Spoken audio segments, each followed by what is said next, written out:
Hola, ¿qué tal? Estamos por aquí con un nuevo tema que es el diseño Marshall. Por ahí he notado alguna inquietud sobre este tema y decidimos abordarlo el día de hoy. Lógicamente ahorita vamos a ver el procedimiento de lo que es la prueba Marshall en sí, ya prácticamente el proceso pues de la prueba. La interpretación quizá la veamos posteriormente, la interpretación de los resultados ahorita, porque realmente esta información ya no está tan disponible, llamémoslo de esa forma. Se ha estado delegando la función de este proceso empírico de diseño, que es el diseño Marshall. Precisamente es un formato empírico y se le ha dado más lugar a la metodología mecanicista, ¿no? de diseño, que tiene que ver con otros parámetros en sí, en la cuestión más relacionada con el diseño de la capacidad del pavimento, ¿no? Y que de alguna manera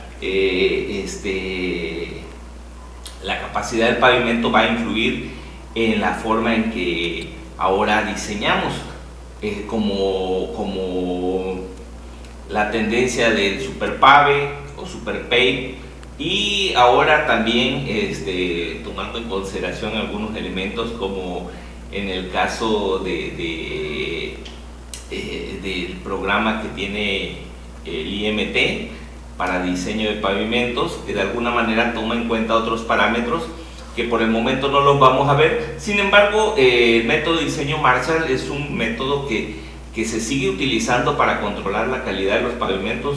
Dio muy buenos resultados y hay poca información ya disponible, porque esta metodología pues ya está en vías de desaparición, como lo dijimos, ¿no? Y entonces la información que existe está en libros antiguos en este caso, y aquellos laboratoristas que han tuvieron que aprender esta metodología, pues lo van pasando con sus pupilos, con la gente que ha trabajado con ellos, y así por experiencia, en tradición, van pasando el método de revisión de lo que es una carpeta asfáltica, ¿sí? Entonces aquí estamos viendo algunos conceptos, como dice, valores de estabilidad y de flujo en las mezclas asfálticas. Aún habría que ir definiendo qué son esos valores, qué es la estabilidad y qué es el flujo de la mezcla. Pues son cuestiones que posteriormente vamos a ir aclarando. Ahorita nos interesa conocer el proceso, ¿verdad? El proceso de cómo es la revisión del diseño Marshall, la metodología, ¿no? Bueno, el concepto de método Marshall para diseño de mezclas en pavimentación fue formulado por Bruce Marshall, que es un ingeniero de asfaltos del Departamento de Autopistas del estado de Mississippi, y fue realizado en 1940. Para el 2000 faltarían 60 años, pues ya estamos a una tecnología de hace 80 años, ¿verdad? Es una metodología de 80 años y la verdad es que han ido avanzando los procedimientos, algunos muy caros en la actualidad aún. Es lo que ha retrasado el cambio en este caso, porque y que requieren mucha infraestructura, lo cual no puede darse el lujo un laboratorio de campo de estar teniendo ese tipo de equipos que se requieren en la actualidad para poder llevar el control. Eso ha dado lugar que la metodología de esta prueba sea todavía utilizada. Como dice acá, el Cuerpo de Ingenieros de Estados Unidos, a través de una extensiva investigación y estudios de correlación, mejoró y adicionó ciertos aspectos al procedimiento original de Marshall, y también desarrolló un criterio de diseño de mezclas. Esta no significa en sí que tenga que ver una relación muy estricta entre la capacidad del pavimento. No hay una relación muy estricta entre la capacidad del pavimento que hacemos en un diseño convencional con el diseño de Marshall. Sin embargo, sí existe en estas mejoras la presión de llanta de los vehículos, sí se toma en cuenta, porque a partir de ahí se considera la presión que va a existir sobre de esto y es la base de la prueba. Sin embargo, es secundario, ¿verdad? Aún cuando se tomó en cuenta, es un aspecto secundario, no hay un vínculo. Se busca que los parámetros de funcionamiento mecánico, aquí realmente se está buscando que el funcionamiento mecánico de la mezcla sea el más eficiente, y prácticamente en eso se basa la metodología, en hacer que el funcionamiento mecánico de la mezcla sea el más eficiente. El método original solo es aplicable a mezclas asfálticas en caliente para pavimentación que contenga agregados con un tamaño máximo de 1 pulgada o menor, y el método Marshall modificado se desarrolla para tamaños arriba de 1.5 pulgadas. Podríamos decirlo que se puede aplicar para bases negras, ¿no? Bases asfálticas. El método está pensado para diseño en laboratorio y control de campo de mezclas asfálticas en caliente con graduación densa, debido a que la prueba de estabilidad es de naturaleza empírica. La importancia de los resultados en términos de estimar el comportamiento en campo se pierde cuando se realizan modificaciones a este procedimiento estándar. Entonces, realmente todo lo que se ha estudiado de manera empírica se correlacionó para que se ajustara a los parámetros que originalmente se utilizaron. Esa es la interpretación de lo que estamos viendo acá. Vemos también en la imagen previa, en esta imagen, pues vemos un equipo que se utiliza normalmente en campo para poder realizar la prueba, ¿no? En este equipo hay algunos otros elementos que posteriormente vamos a ir viendo su utilidad práctica. Aquí vemos otro equipo un poco más sofisticado y hay muchos más sofisticados. Bueno, esto que vamos a estar comentando aquí sobre el procedimiento lo vemos en el tomo 9 de las normas de construcción, muestreo y pruebas de materiales, en el capítulo 112, correspondiente a mezclas asfálticas, de los manuales de la SCT, pero de los manuales antiguos de la SCT, no los que actualmente edita el IMT, ¿no? El Instituto Mexicano de Transporte, sino que de los antiguos manuales. En este caso está el procedimiento Marshall, aquí me faltó una L, para la determinación de los valores de estabilidad y de flujo en las mezclas asfálticas. Así es como dice este título 9, este tomo 9, y es la parte que vamos a ir viendo. Ok, el método Marshall dice: está limitado al proyecto y control de elaboración de mezclas asfálticas hechas en plantas estacionarias en caliente utilizando cemento asfáltico. ¿Sí? En sí estamos viendo que su principal utilidad son para mezclas en caliente. En esta prueba se determinan los valores de estabilidad y de flujo en especímenes cilíndricos compactados axialmente con un sistema determinado y probados a 60 grados centígrados. ¿Sí? Estabilidad y flujo, dice en este caso el término, ¿no? Dice que la estabilidad y el flujo se determina con un sistema específico, determinado, ¿no? Y en el cual los cilindros previamente son compactados axialmente y probados a 60 grados. Aquí vemos un paquete de especímenes, prácticamente estamos viendo un paquete de especímenes numerados. En este caso son pastillas que le llamamos comúnmente pastillas. Esas pastillas llevan un proceso de elaboración, vamos a verlas, pero aquí de imagen estamos viendo que cada pastilla va a tener un número para poderlas identificar, y hay muchas pastillas que están elaboradas para determinar en sí ese diseño Marshall y su efectividad, ¿verdad? En este caso.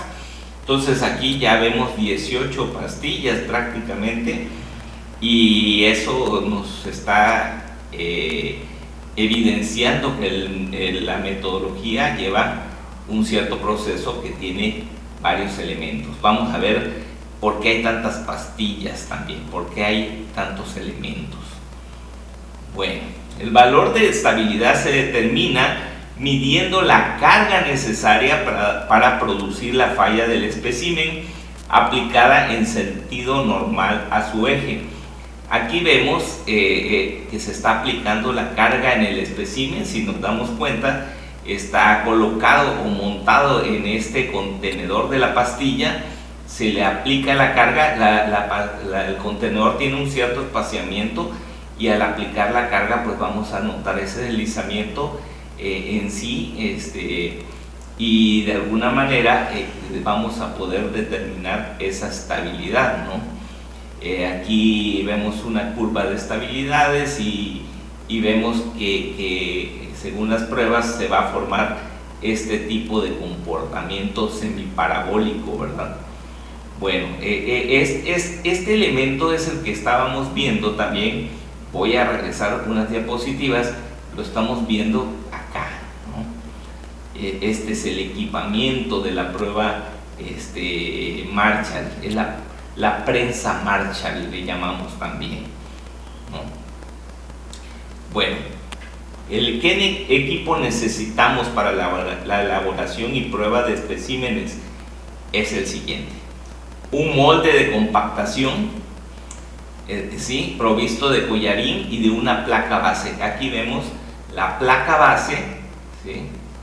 En este caso vemos los moldes, vemos el molde, vemos que tiene un collarín también, un sostén del molde de compactación para sujetar firmemente el molde, ¿sí?, un pisón de compactación, aquí lo vemos, ¿sí?, un pisón de compactación, tiene ciertas características del pisón.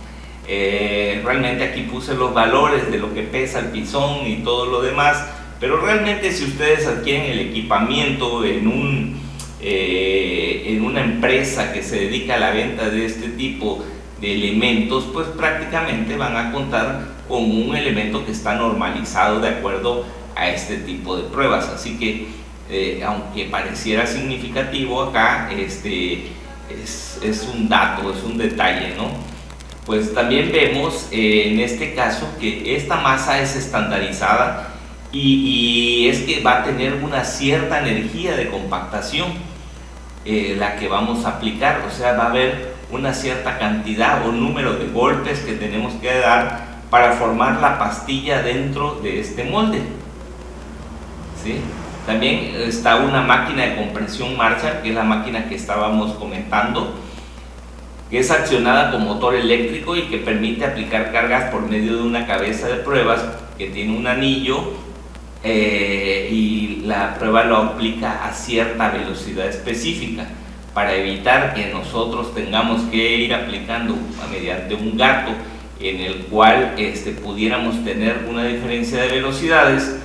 La máquina o el equipamiento Marshall pues ya está estandarizado para que nos dé exactamente una cierta cantidad de desplazamiento por minuto, ¿no? Una velocidad en este caso de carga, y en este sentido se mide la deformación del anillo, y como es un anillo estándar, en este caso la deformación también indica la fuerza que se está aplicando, o sea, está relacionada, ¿no?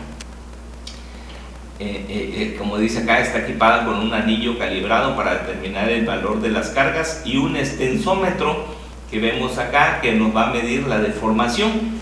Entonces, la estabilidad en sí viene siendo esa capacidad de carga diametral que tiene nuestro espécimen Marshall, ¿sí? Nuestra pastilla, la capacidad de resistir una cierta fuerza que se está midiendo con este anillo calibrado, que nos está diciendo qué carga tiene, y también el flujo, que habíamos dicho que se va a determinar la estabilidad y el flujo como elemento principal. el flujo está relacionado en sí con la deformación que está teniendo con la carga, ¿no? Eso es prácticamente el procedimiento.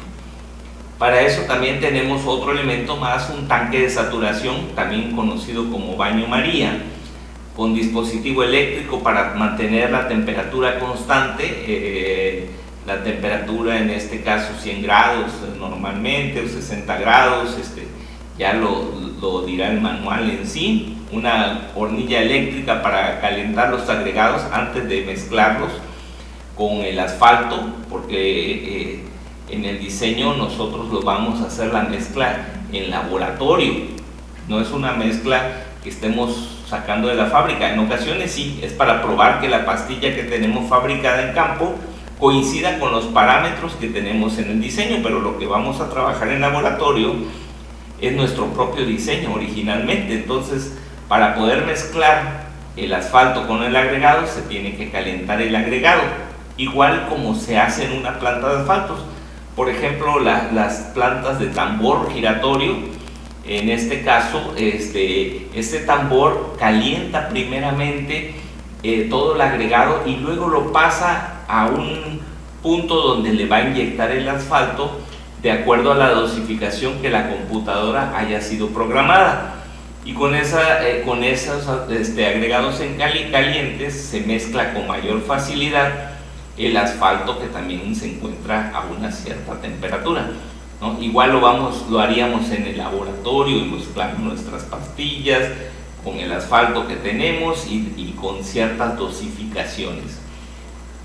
Charola de lámina para contenerlas, un termómetro blindado, una balanza con capacidad de 20 kilos y con sensibilidad mínima de 1 gramo, una cuchara de albañil, una espátula, un baño de agua para calentar el pisón y la compactación del molde, ¿no?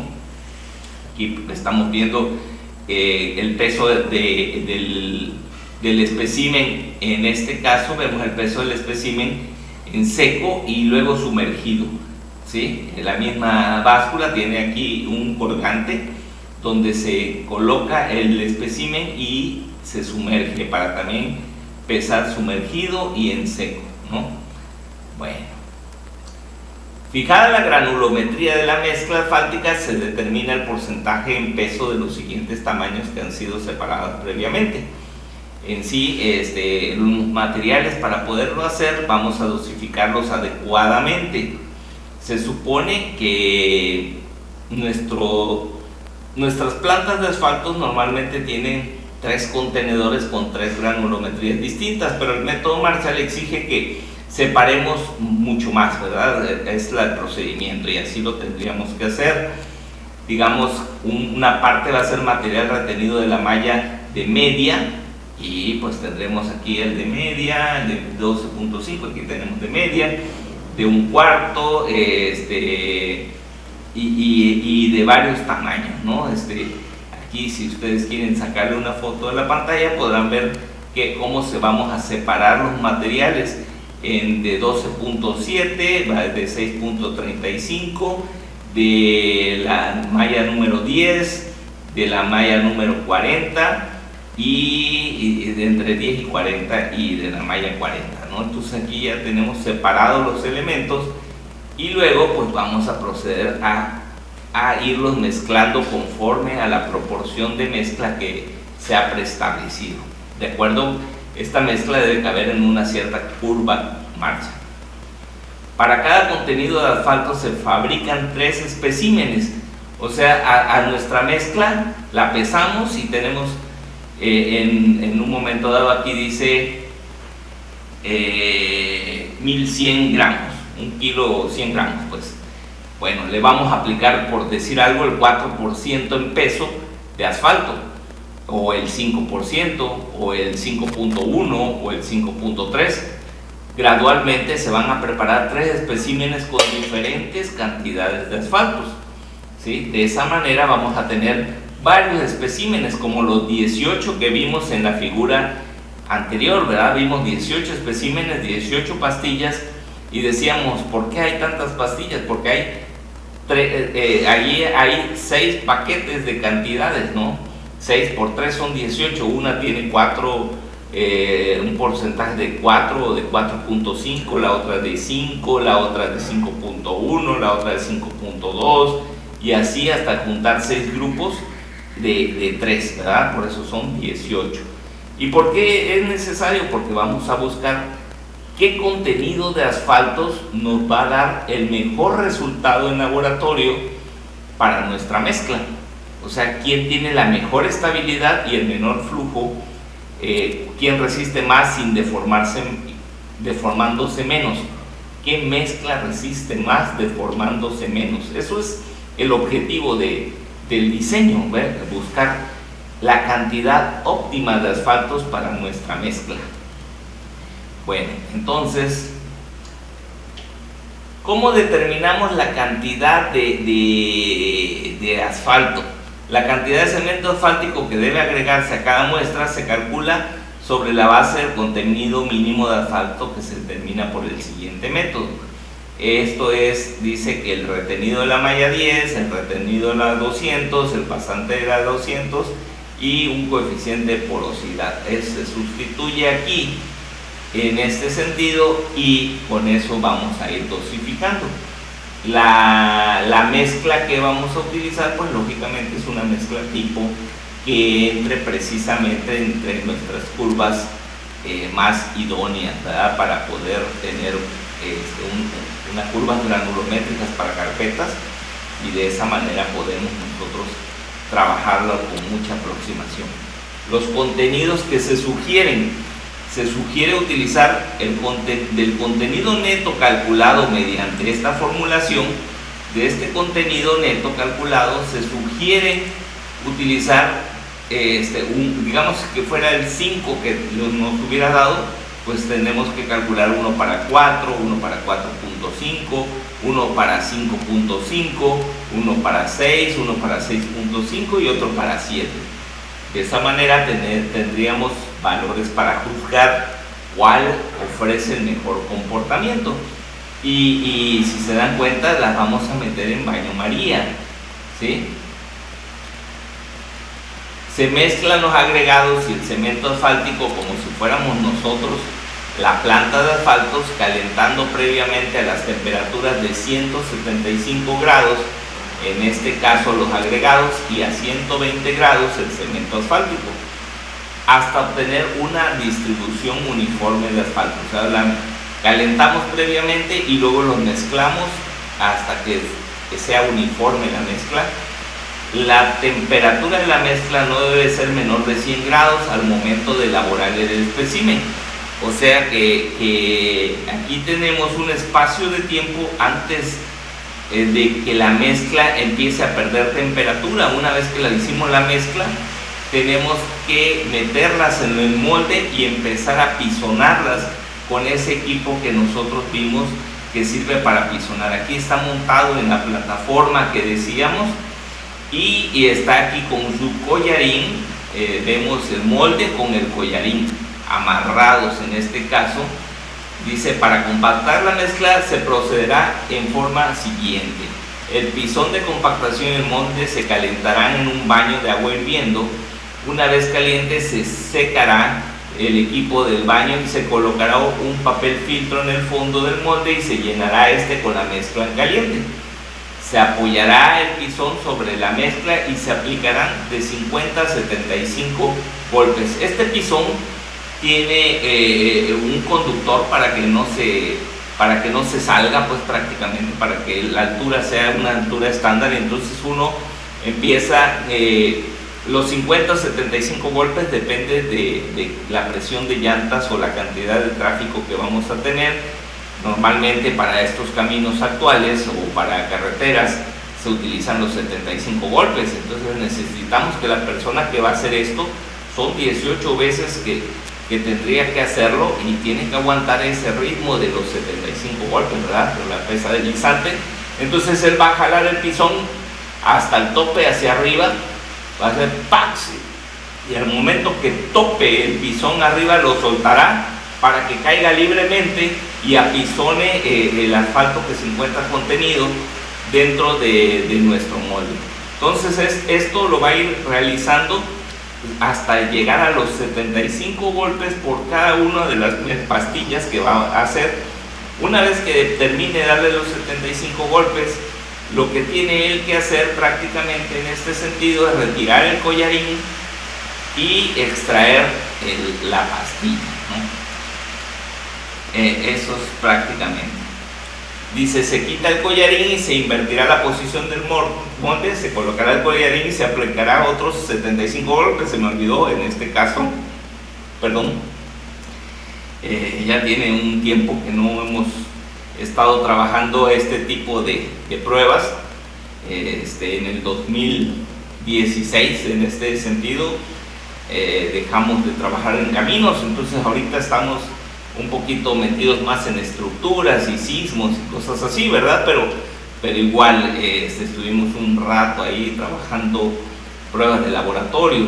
Se me había olvidado que tenemos que voltear el espécimen y volverle a aplicar del otro lado de nueva cuenta los 75 golpes. Una vez ya quedó así, dice que se utilizan 50 golpes cuando el estudio de mezcla asfáltica esté proyectada para carpetas que reciben presiones de contacto que no exceden de 7 kilogramos por centímetro cuadrado.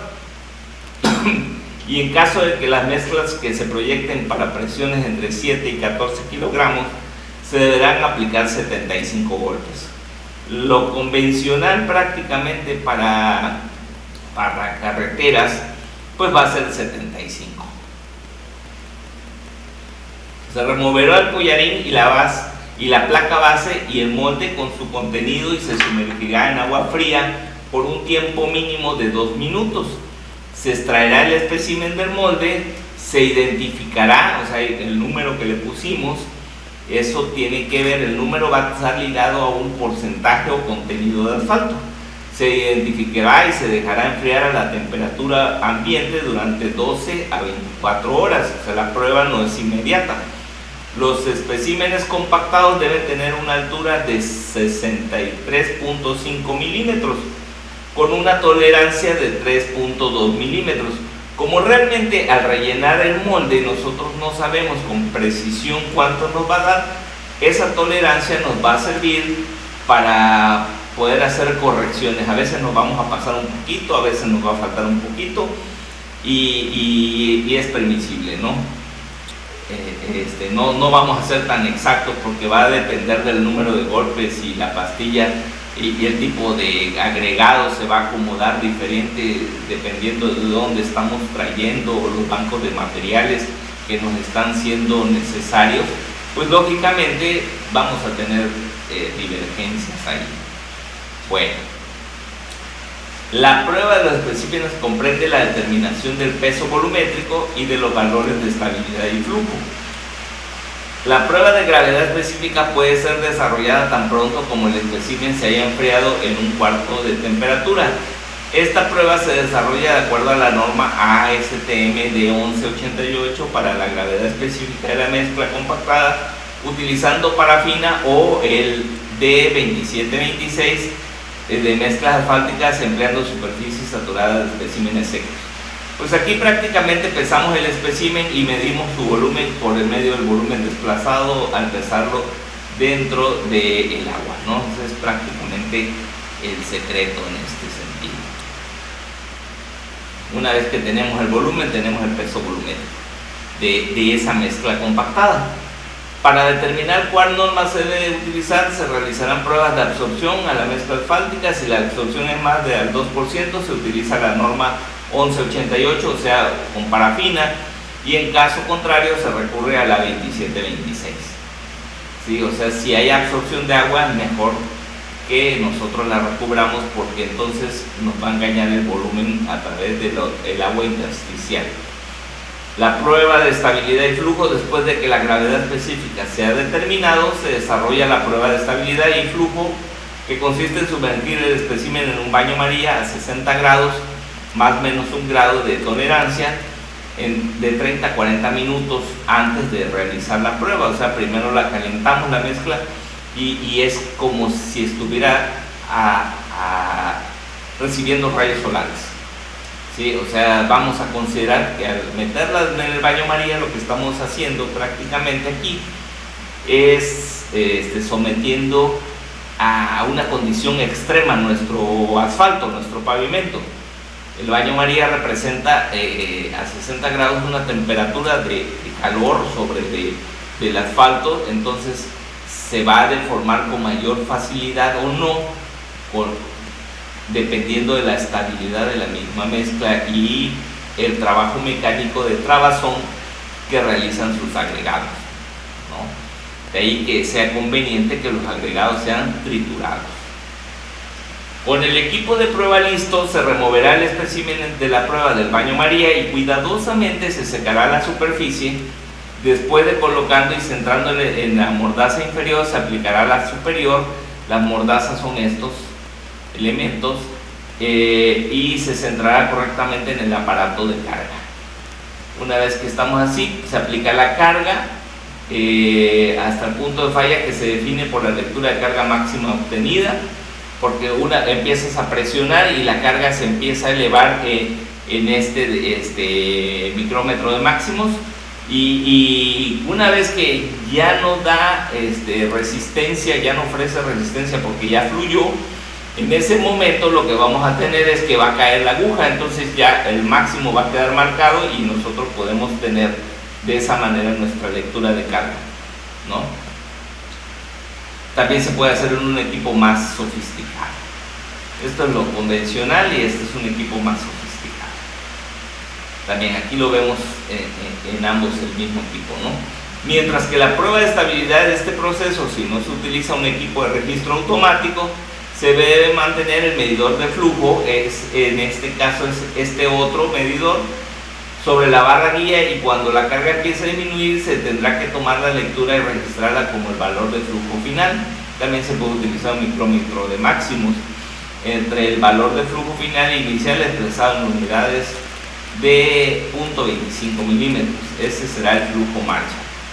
Entonces ya con eso ya tenemos las dos lecturas. Se promedian los valores de estabilidad y flujo de los tres especímenes elaborados con el mismo contenido de asfalto, debiendo desecharse para el cálculo el valor que discrepe notablemente. La prueba anteriormente descrita debe completarse dentro de un periodo de 30 segundos, contados a partir del momento en que el espécimen sea sacado del tanque de saturación. El laboratorista debe ser muy capaz para hacer ese movimiento, colocar, centrar y empezar a cargar, y aproximadamente medio minuto debe hacer todo el proceso y completarlo prácticamente, ¿no? Es un poco difícil, pero la práctica en sí del laboratorista es la que ayuda. La determinación del porcentaje óptimo de asfalto se hará de acuerdo con el criterio que a continuación se indica. Se calcula el promedio de peso volumétrico de los especímenes de prueba, vamos a ponerle acento, elaborados con un mismo porcentaje de asfalto, desechando para el cálculo del promedio los valores que muestren discrepancia. Para el procedimiento indicado en la cláusula 112.12 del tomo 9, normas de construcción, se calculará la densidad teórica máxima y el porciento de vacíos para cada contenido de asfalto. ¿Sí? O sea, también tenemos que determinar el porcentaje de vacíos y la densidad teórica, incluso el contenido de asfaltos, ¿no? Se calcula la relación entre el volumen ocupado por el asfalto y el volumen total de huecos que existiría si el material pétreo del espécimen no tuviera asfalto. Para esto último se utiliza esta fórmula. Aquí está esta fórmula, le pueden ustedes tomar un pantallazo, ¿verdad? Para que yo no se las tenga que explicar, pero simplemente lo que queremos aquí es obtener el volumen ocupado por el asfalto. Bueno, en el caso de que no tengamos esos 63.5 milímetros de altura de nuestro espécimen, porque como habíamos comentado, puede variar debido a los golpes que nosotros le damos. Si la altura del espécimen fuera de 55 milímetros, se aplicará un factor de corrección de 1.27, ¿sí? Y si la altura fuera de 64, pues se aplicará de 0.98 el factor de corrección a los valores que vamos obteniendo. Y luego se dibujan las gráficas siguientes, las de peso volumétrico. Ya ven que pesamos el valor y sacamos su volumen. Entonces vamos a tener una de peso volumétrico, a ver si lo veamos por acá, densidad, esta es la de peso volumétrico, una de estabilidad y contenido de asfaltos, esta es la de estabilidad, una de flujo y contenido de asfaltos. El flujo es la deformación que está teniendo, ¿sí? Aquí vemos flujo, es esto. El porcentaje de vacíos contenidos de asfalto. Aquí vemos el porcentaje de vacíos llenas con asfalto, huecos ocupados por el asfalto, y vemos vacíos, huecos ocupados por el asfalto. Entonces todas esas gráficas se elaboran. Bueno, entonces por ahí nos afectó un poquito la lluvia. Vamos a ver si podemos hacer algo. A ver, déjenme ver.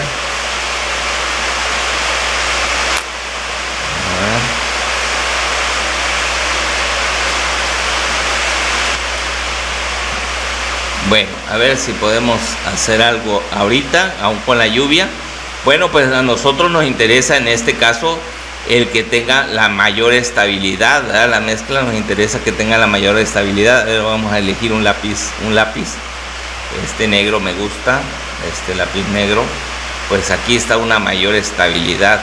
Entonces nosotros aquí podemos ver que aproximadamente 6.2 de contenido de asfaltos, pues prácticamente me daría esa cantidad de mejor comportamiento. También podemos ver la densidad está aquí, y la densidad también aproximadamente está en ese mismo 6.2, un mejor comportamiento. El flujo, pues vamos a ver qué flujo nos daría para ese 6.2, pues tendríamos este flujo, ¿verdad? Aproximadamente este flujo. En este caso también los vacíos, el contenido de asfalto, etcétera, pues los vamos a determinar de esa manera. Pero lo interesante de todo esto, a ver, vamos a borrar aquí lo que estamos anotando. Ya vimos cómo vamos a determinar estos valores, pero cuáles son los más adecuados, eso nos faltaría ver, ¿verdad? Entonces lo dice acá: de los datos obtenidos de las gráficas se calcula el contenido óptimo de asfalto promediando los valores. El contenido de asfalto que corresponde al mayor peso volumétrico, el contenido de asfalto que corresponde al valor medio del porcentaje de vacío señalado en la tabla que aparece a continuación de este mismo párrafo. Hay una tabla por allí que, a ver, no sé si la omití. Y el contenido de asfalto que corresponde al valor medio de huecos ocupados por el asfalto. Entonces se buscan esos contenidos de asfalto y se promedian, ¿no? Pero aquí nos dice qué estabilidad buscamos. La estabilidad mínima que debe tener para una presión de llantas de 7 es de 225 kilogramos y para 14 de 450 kilogramos. El flujo máximo en este caso es de 4 milímetros y en el otro caso de 5 milímetros. Como estamos diseñando con esta, pues es de 5 milímetros, ¿no? Los vacíos para ese contenido de asfalto de 6.2 que habíamos definido, pues igual debe andar entre 3 y 5. A ver, vamos a regresar para ver el contenido de asfaltos, 3 y 5. A ver, primero regresamos aquí. El contenido de asfaltos en el porciento de vacíos entre 3 y 5, el porcentaje de vacíos en este caso entre 3 y 5. A ver, aquí estamos vacíos, así, vacíos aquí vemos aproximadamente 3 para entre 3 y 5. Aquí en 6.2 vemos que eso estaría hasta cierto punto bien, ¿verdad? Aquí vemos para 6 puntos, ¿dónde está? Vacíos. Vacíos, a ver. Vacíos, aquí vemos para 6.2. Acá. Aquí. 3 es aproximadamente aquí y 5 es aquí. Entonces en todo este rango es aceptable. Entonces 6.2 de contenido sería aproximadamente para estas gráficas, ¿verdad? Es más o menos para poder entender el método en sí, ¿no? La idea es que entendamos cómo es que nosotros vamos a revisar en este caso. Perdón, ya estamos borrando, pero es más o menos lo que tenemos que revisar es que cumpla con estas características como mínimas, que es prácticamente el diseño, ¿no? Si cumple con estas características, entonces la carpeta va a funcionar correctamente para ese tipo de cargas de 14 kilogramos por centímetro cuadrado. Verdaderamente tienen que ver otros elementos más, ¿verdad? La durabilidad, otros elementos como la fatiga, que no están considerados en este proceso, que es un tanto, como dijimos, empírico. No hay un proceso de esfuerzos, resultados, como se esperaría en un método mecanicista, pero pues es un método que ha resultado bueno hasta el momento, y se sigue empleando. Tal vez algunos valores hayan cambiado ya, como algunos piden 620 aquí kilogramos para poder asegurar que el tráfico sea el correcto, ¿verdad? Entonces es lo que tendríamos que revisar, que nos está pidiendo la supervisión en este aspecto. Bueno, más o menos eso es todo el proceso Marshall. Espero que eso ayude a resolver algunas dudas que ustedes tienen. Y pues, ¿qué pasa cuando ya se construyó la carpeta? Pues una vez se saca el espécimen de la carpeta, se extrae ese espécimen.